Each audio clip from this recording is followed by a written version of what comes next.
cho nên tôi một vì này chỉ là rẻ nên mà tí cho niềm bò chứ từ tuổi cho nên chè liền nữa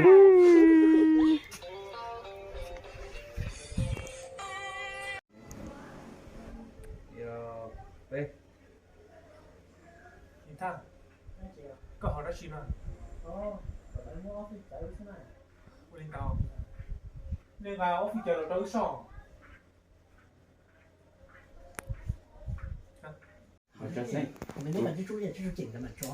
Cho xanh. Của nó qua anh đá rồi anh đá của cái chuyện rồi đúng không? Qua cái câu có mà của cái chuyện này hay chết rồi.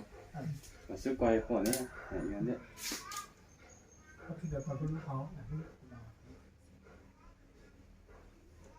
Cái này khởi cho nó về.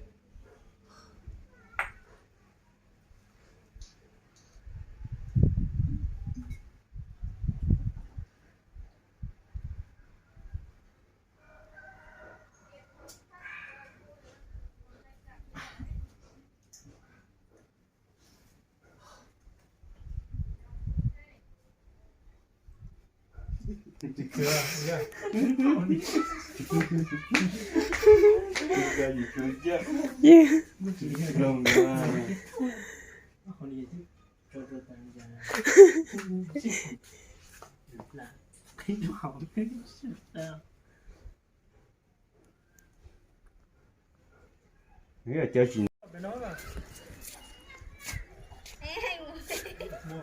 không vấn đề mà Đó đấy. kia mà kia chỉ mà lo bên nó tụi nó yếu béo tụi nó nè mà đi coi cái bê mùa ba bay chỉ mà những cái cái gì đó Để lại tao lớn rồi đó. tụi đi ông bé thì con sầm mù chứ tụi nó có sầm mù chứ Em có tiền thấy béo rồi ok rồi. À không lấy tiền gọi là ta. nếu tiền mù nhỏ là con nó chỉ qua đường chứ con nó chỉ mùa tí là con Bà ấy đi được. Chị sang chị. Chị làm thế nhân đó. bê Cho bà chỉ mà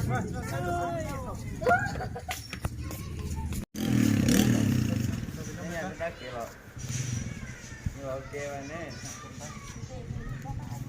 Bê.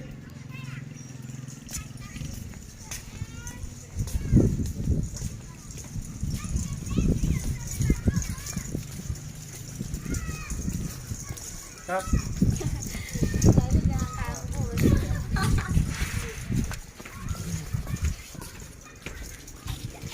Shit, chưa.